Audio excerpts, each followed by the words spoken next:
NT Ramarao చెన్నైలో ఉండంగా, అంటే అప్పటి మెడ్రాస్లో ఉండంగా తిరుపతి బాలాజీ దర్శనం చేసుకున్న తర్వాత ఎన్టీ రామారావు దగ్గరికి వెళ్ళినటువంటి కుటుంబాలు ఏవి బాగుపడ్డాయి?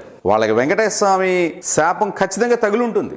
అలా వెళ్ళిన కుటుంబాల వాళ్ళ అంతరాత్మల్ని ప్రశ్నించుకోండి. వెంకటేశ్వర స్వామి దర్శనం చేసుకున్న తర్వాత ఒక సామాన్య మానవుడిని చూడడానికి అంత స్థాయిలో వెళ్తారా? అంత భక్తి శ్రద్ధలతో వెళ్తారా? మరి దేవుడు ఎందుకు మిమ్మల్ని కాపాడతాడు? ఎందుకు కాపాడాలి? అసలు దేవుడు ఎందుకు క్షమించాలి అసలు మిమ్మల్ని? దేవుడు ఎవరు? వెంకటేశ్వర స్వామా, ఎన్టీ రామారావా? వెంకటేశ్వర స్వామా, పవన్ కళ్యాణ్, లేదా జగన్మోహన్ రెడ్డి, లేదా చంద్రబాబు నాయుడు? అందుకనే సమాజంలో కానీ, ప్రపంచంలో కానీ, మన భారతదేశంలో కానీ, మన రాష్ట్రంలో కానీ, మన జిల్లాలో కానీ, మన మండలంలో కానీ కేవలం 6% మంది ధనికులు అవుతున్నారు. 94% మంది ఇప్పటికే ఆ మధ్యతరగతి జీవితాల్లోనే ఓళ్లాడుతున్నారు. అది చెప్పడానికి చాలా అసహ్యంగా ఉంటుంది, కానీ బురదలో దొల్లుతున్నారు. ఒక పురుగు కంటే హీనమైన జీవితాన్ని అనుభవిస్తున్నారు. ఎందుకంటే మీరు ఎప్పుడైతే వ్యక్తిని, మీలాంటి ఒక మనిషిని, మీలాగా రక్తమాంసాలు ఉంటున్న ఒక మనిషిని మీరు ఎప్పుడైతే దేవుడిగా కొలుస్తారో అసలు దేవుడు మిమ్మల్ని ఎటువంటి పరిస్థితుల్లో కూడా క్షమించడు. రాసి పెట్టుకోండి మీరు.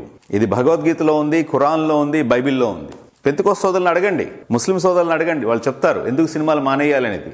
సినిమా నటులు ఎప్పుడైతే అసెంబ్లీలకు వస్తారో అప్పుడే అది దేవాలయం కాస్త శ్మశానం అయిపోయినట్లకే. మనం చూసాం కదా బాలకృష్ణ ఎపిసోడ్, ఎంత తాగొచ్చాడో ఎవరికీ తెలియదు అంటున్నారు. అటువంటి వాళ్ళని ఏ చట్టాలు ఏం చెయ్యవు. ఎందుకు ప్రభుత్వంలో ఉన్నటువంటి పెద్దలు, అధికారులు, మంత్రులు, ముఖ్యమంత్రులు ల్యాండ్ సర్వే ఎందుకు చేయించరు?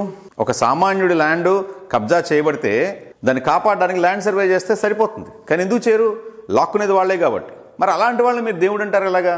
ఒక అన్యాయం చేసిన వాడే కాదు, ఒక అన్యాయాన్ని చూసి కూడా నిమ్మకు నీరెత్తున్నటువంటి అధికారి, మంత్రి కూడా దొంగే, అతను శిక్షార్హుడే. ఆ రకంగా చూస్తే ఇవాళ పవన్ కళ్యాణ్ కానీ, లోకేష్ కానీ, చంద్రబాబు నాయుడు కానీ దొంగలే. అనేక చోట్ల అనేక అన్యాయాలు జరుగుతుంటే వాళ్ళు నిమ్మకు నీరెత్తినట్టు ఉంటున్నారు.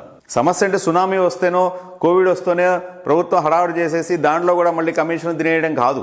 చిన్నపాటి సమస్య కూడా మీ ఏరియాలో బస్సులు సకాలంలో రాకపోతే, సిటీ బస్సులు సకాలంలో రాకపోతే ప్రభుత్వం వైఫల్యమే. మీరు ఒక ఊరు వెళ్ళాలనుకుంటే ఆ ఊరికి సరైన రవాణా సదుపాయాలు లేకపోతే అది ప్రభుత్వ వైఫల్యమే. స్వతంత్రం వచ్చినటువంటి ఇన్ని సంవత్సరాల తర్వాత కూడా, ఆంధ్ర రాష్ట్రం ఏర్పడిన తర్వాత కూడా, ప్రత్యేక ఆంధ్ర రాష్ట్రం ఏర్పడిన తర్వాత కూడా, మళ్ళీ ఆంధ్ర రాష్ట్రం విడిపోయిన తర్వాత కూడా, ఇన్ని పరిణామాలు జరిగిన తర్వాత కూడా ఇంకా మనం పాత రాత యుగంలోనే ఆ అనాగరికపు ప్రపంచంలో బతకడం అనేది మనకి మనం వేసుకుంటున్న శిక్షే. ఎవరు ఎందుకు ఆలోచించట్లేదు దీని గురించి? నా ఒక్కడికే అనిపిస్తోందా, లేకపోతే నా బోటి వాళ్ళకి అనిపిస్తోందా, లేకపోతే అందరికీ అనిపించినా కూడా అందరూ వ్యక్తపరచట్లేదా? ఇంతేలే మనం మోసపోవడం కూడా మన జీవితంలో భాగమే అనుకుని బతికేస్తున్నావా? ఎందుకు ప్రశ్నించట్లేదు ప్రభుత్వాల్ని? మనకున్నటువంటి సమస్యలు ఏంటి, దానికి మనం సూచించే పరిష్కారం ఏంటి అనేది చక్కగా మనం చర్చించుకోవచ్చు. అలాగే కొత్త పార్టీ పెట్టడానికి ఔత్సాహికులు ఎంతమందో ఉన్నారు. రాజకీయాలంటే ఇంట్రెస్ట్ ఉన్నటువంటి వాళ్ళు ఉన్నారు. పెద్ద ఖర్చు ఏమి కాదండి, చిత్తశుద్ధి ఉంటే చాలు. మనం ఏం చేయాలో మనకు అవగాహన ఉంటే చాలు.